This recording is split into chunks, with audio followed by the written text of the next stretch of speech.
most companies in the U.S., large companies, what percentage of their revenue comes from overseas?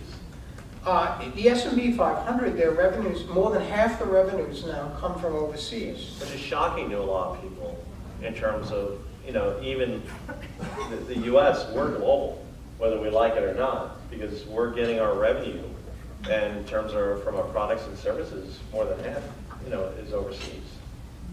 And a lot of it's in Europe. The growth is elsewhere, but a lot of it is in Europe. Yeah, I'm sure.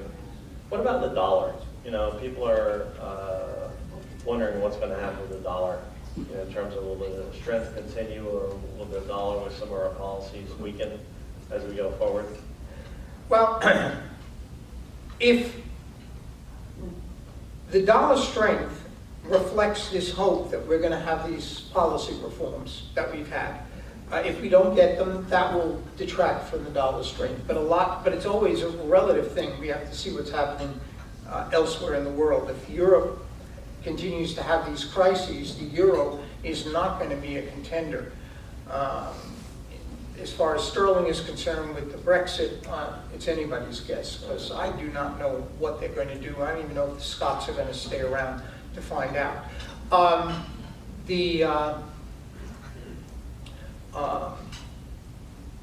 I think that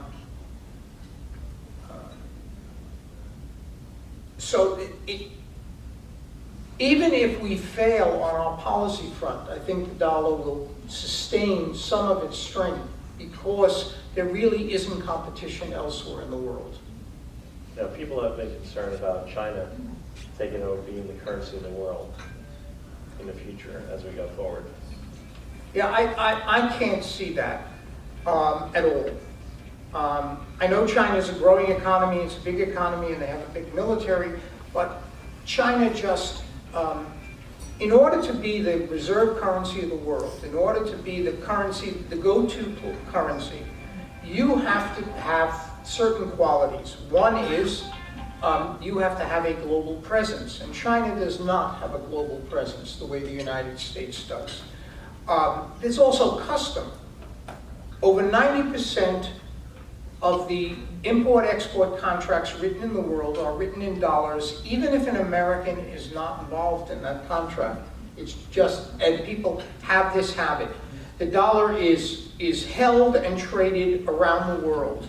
Not only is the dollar traded against any currency around the world, but because you're the reserve currency, people have to hold it, which means they have to be able to invest it and be able to trade in and out of it and in and out of assets. China has closed capital markets. It is impossible. If the yuan were the global currency, people couldn't invest it. They couldn't get their money out when they needed it because it's not an open financial market. All financial markets are open. Effectively, dollar financial markets are open 24/7 around the world. Somewhere you can trade dollar-based assets and trade in and out of dollars around the world at any time. That's not at all true of the Chinese.